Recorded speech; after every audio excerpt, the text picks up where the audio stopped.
안녕하세요. 페인팅 하면 보통 뭐가 떠오르세요? 아마 캔버스에 그린 멋진 그림 같은 거겠죠. 근데요, 이 단어가 사실 일상 대화에서는 훨씬 더 다채롭게 쓰인다는 거 알고 계셨나요? 오늘은 바로 그 숨겨진 매력을 한번 파헤쳐 보려고 합니다. 자, 그럼 같이 떠나볼까요?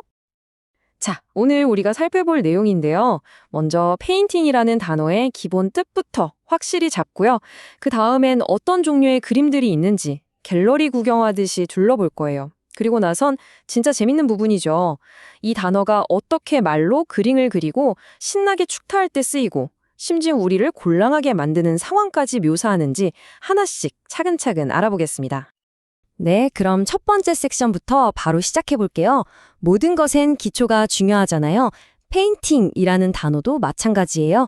가장 기본적인 핵심 의미부터 딱 잡고 가보겠습니다. 자, 페인팅이라고 하면요. 보통 두 가지를 생각할 수 있어요. 하나는 미술관에 걸려있는 그런 그림, 작품 자체, 또 다른 하나는 물감으로 그림을 그리는 행위 자체를 말하죠. 근데 이 단어의 진짜 속뜻, 그 핵심 뉘앙스는 바로 아이디어나 감정을 눈에 보이게 표현한 창작물이라는 점이에요. 그냥 색칠하는 게 아니라 뭔가 창의적인 의도를 담아서 표현했다는 게 중요한 거죠. 예문을 보면 바로 이해가 되실 거예요. 제가 천천히 한번 읽어볼게요. The museum's collection includes many historical paintings. 이건 그 박물관의 컬렉션에는 많은 역사적인 회화 작품이 포함되어 있다는 뜻이죠. 여기서 paintings는 말 그대로 박물관에 있는 예술 작품들을 가리키는 거고요. 이게 바로 가장 기본적인 쓰임새입니다. 아주 명확하죠? 자, 그럼 이제 페인팅이라는 큰 우산 아래에는 어떤 것들이 있는지 한번 들여다볼까요? 화가들마다 스타일이 다 다르잖아요. 그것처럼 페인팅이라는 말도 사실은 굉장히 다양한 종류의 예술을 포함하고 있거든요. 어떤 스타일이 있는지 같이 한번 구경해 보시죠. 여기 보시면 우리가 살펴볼 몇 가지 회화 스타일이 나와 있죠. 유화, 수채화, 추상화, 뭐 이런 것들이요. 쓰는 물감도 다르고 그리는 대상도 다르고 각각의 스타일이 어떻게 다른 매력을 가지고 있는지 한번 알아보겠습니다. 자, 유화랑 수채화 이 둘만 봐도 느낌이 확 다르죠? 왼쪽 유화는 색감이 아주 깊고 풍부한 느낌을 주고요. 반면에 오른쪽 수채화는 물을 써서 그런지 투명하고 좀 더 섬세한 느낌이 나죠. 그러니까 똑같은 페인팅이라고 불러도 어떤 재료를 쓰느냐에 따라서 이렇게 분위기가 완전히 달라진다는 게 참 재밌는 것 같아요. 이번에는 추상화예요. Abstract painting이라고 하죠. 이건 우리가 아는 사과나 나무 같은 걸 똑같이 그리는 게 아니에요. 대신에 색깔이나 모양, 선 같은 걸로 작가의 감정이나 어떤 아이디어를 직접적으로 표현하는 거죠. 말하자면 눈에 보이는 것 너머의 무언가를 그리는 예술이라고 할까요? 그래서 이런 말을 하기도 해요. 한번 들어보세요. Understanding abstract painting often requires knowledge of the artist's theoretical background. 이게 무슨 뜻이냐면 추상화를 이해하려면 종종 예술가의 이론적 배경 지식이 필요하다는 거예요. 그냥 딱 봐서는 이게 뭐지? 싶을 수 있으니까 작가가 어떤 생각을 가지고 그렸는지 알면 더 깊이 이해할 수 있다는 얘기죠. 자, 다른 스타일들도 간단하게 볼게요.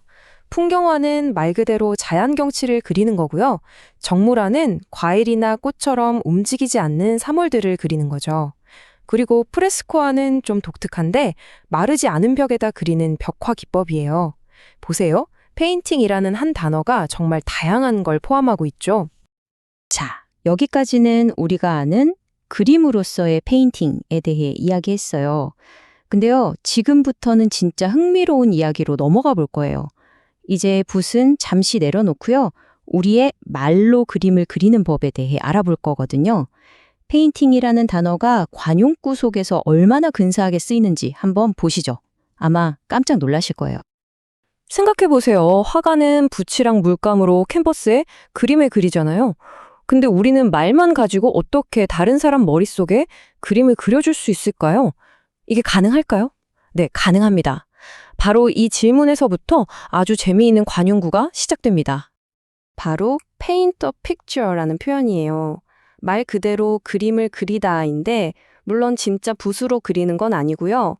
어떤 상황이나 이야기를 너무 생생하게 아주 자세하게 설명해서 듣는 사람이 머릿속으로 그 장면을 그릴 수 있게 상상할 수 있게 만들어준다는 뜻이에요.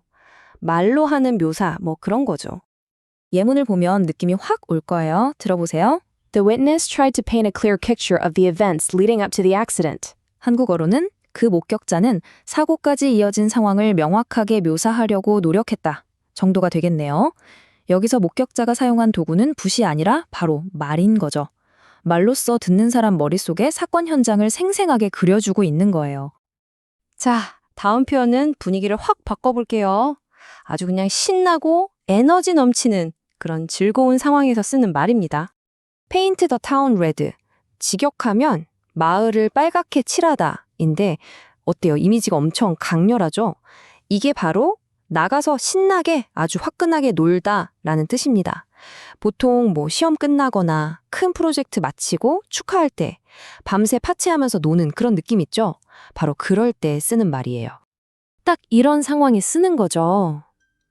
After finishing their final exams, the students decided to paint the town red to celebrate. 그러니까 기말고사가 끝나자 학생들은 축하하기 위해 신나게 놀기로 했다는 뜻이에요. 그동안 시험 때문에 꾹꾹 참아왔던 에너지를 막 폭발시키는 그런 모습이 상상되지 않으세요? 지금까지는 뭔가 긍정적인 표현들을 봤는데요. 근데 인생이 그렇듯 페인팅 관련 표현도 항상 좋은 것만 있는 건 아니에요. 마지막으로 볼 표현은 좀 반대되는 상황, 오히려 곤란한 처지에 빠졌을 때 쓰는 말이거든요. 바로 paint oneself into a corner라는 표현입니다. 스스로를 구석으로 몰아넣으며 페인트 칠을 한다? 이게 무슨 말일까요? 비유적인 뜻은요, 자기 행동 때문에 스스로를 곤란한 상황에 빠뜨려서 이러지도 저러지도 못하고 빠져나갈 방법이 없게 된 상태를 말해요. 이게 왜 이런 뜻이 됐는지 한번 상상을 해보세요. 여러분이 방바닥에 페인트 칠을 하는 거예요. 보통은 방 안쪽에서 시작해서 문 쪽으로 나오면서 칠해야 하잖아요. 근데 반대로 문 앞에서 시작해서 방 구석으로 들어가면서 칠했다고 생각해보세요. 칠을 다 끝내고 나면 어떻게 될까요? 맞아요. 사방이 다 젖은 페인트라 구석에 꼼짝없이 갇히게 되는 거죠. 정말 기가 막힌 비유죠? 바로 그 모습이에요. 페인트 때문에 꼼짝 못하게 된 것처럼 이 표현은 자기 스스로가 만든 문제 때문에 빠져나갈 구멍이 없는 그런 진퇴양난의 상황을 뜻하는 겁니다. 실제로는 이렇게 쓰일 수 있겠죠. The politician painted himself into a corner by making unrealistic promises he couldn't keep. 그 정치인은 지킬 수도 없는 비현실적인 약속을 남발해서 스스로를 궁지에 몰아넣었다는 뜻입니다. 여기서 지킬 수 없는 약속들이 바로 그를 구석에 가둬버린 젖은 페인트가 된 셈이죠. 자, 오늘 이렇게 페인팅이라는 단어 하나로 시작해서 정말 여러 가지 이야기를 나눠봤네요. 캔버스 위에 예술작품부터 시작해서 말로 상황을 묘사하고 신나게 축하하고 또 공경에 빠지는 상황까지 이 단어 하나에 이렇게는 풍부한 뜻이 담겨 있다는 게 참 놀랍지 않나요? 마지막으로 여러분께 질문 하나 드리면서 마무리할게요. 오늘 우리가 살펴본 페인팅처럼 우리가 그냥 평범하게 쓰는 단어인데 알고 보면 전혀 다른 뜻으로 복잡한 상황을 표현하는 그런 단어들이 또 뭐가 있을까요? 한 번쯤 생각해 보시면 영어 공부가 훨씬 더 재밌어질 거예요. 오늘 내용이 여러분의 영어에 다채로운 색깔을 더하는 계기가 되었으면 좋겠습니다. 들어주셔서 감사합니다.